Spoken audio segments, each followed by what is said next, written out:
जमात का मुकर्ररा वक्त पूरा हो गया। इकामत कहने वाला इकामत के लिए खड़ा हुआ तो उसने देखा कि सफ़े अव्वल में पहली सफ में एक शख्स सुन्नत अदा कर रहा है। तो आया कि वो सुन्नत पढ़ने वाले का इंतजार करेगा या फिर इकामत कह देगा। दूसरी सफ में नाबालिग बच्चे हैं। अब कोई शख्स उस वक्त में आया कि जमात खड़ी हो गई तो वो पिछली सफ में जो दोनों तरफ जगह खाली पड़ी हुई है किस तरफ आकर के खड़ा होगा। नाज़रीन व सामीन, अस्सलामु अलैकुम व रहमतुल्लाह।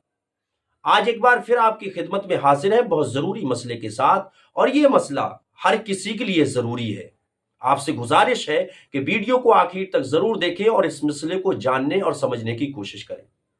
अक्सर व बेशतर हम देखते हैं कि जब मस्जिद में जमात का मुकर्ररा वक्त पूरा होता है और इकामत कहने वाला जब इकामत के लिए खड़ा होता है तो कभी कभी ऐसा भी होता है कि कोई शख्स जो बाद में आता है तो वो पहली सफ में सुन्नतें अदा करने लगता है, जिसकी वजह से मुकर्ररा वक्त से टाइम ऊपर होने लगता है।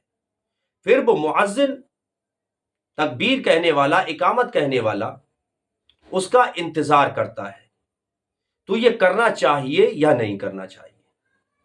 उलमाए अहले सुन्नत का साफ साफ मसला है कि जब जमात का मुकर्ररा वक्त पूरा हो जाए तो फौरन इकामत कही जाएगी। उस शख्स का इंतजार नहीं किया जाएगा जो शख्स पहली सफ में सुन्नत पढ़ रहा है, बल्कि जब इकामत हो जाए, जमात खड़ी हो जाए, तो वो शख्स जो सुन्नतें पढ़ रहा था वो अपनी सुन्नतें मुकम्मल कर करके जमात में शरीक हो जाए। इससे सफ मुनक़ता नहीं होती है।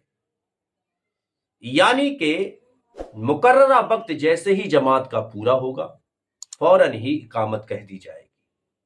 और दूसरा सवाल कि पिछले सफ में नाबालिग बच्चे हैं, अब बाद में आने वाला दाएं जानिब खड़ा हो या बाएं जानिब खड़ा हो, तो जमात में ऐसी सूरत में नाबालिग भी बालिग के हुक्म में है।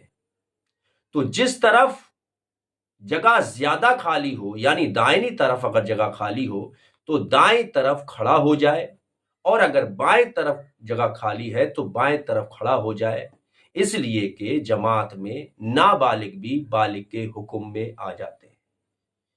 तो आसान से अल्फाजों में यूं समझ लें, इकामत का वक्त हो जाए और कोई सुन्नत पढ़ रहा है तो उसका इंतजार नहीं किया जाएगा, इकामत पढ़ी जाएगी, तकबीर पढ़ी जाएगी, और वो शख्स अपनी सुन्नतों को मुकम्मल करने के बाद जमात में शामिल हो जाएगा। और नाबालिग बच्चों का हुक्म बालिग के हुक्म में है। जिस तरफ ज्यादा जगह खाली हो, जो बाद में नमाजी आया है वो वहां आकर के खड़ा हो जाए, नमाज में कोई कराहत नहीं आएगी, इसलिए कि जमात में नाबालिग भी बालिग के हुक्म में।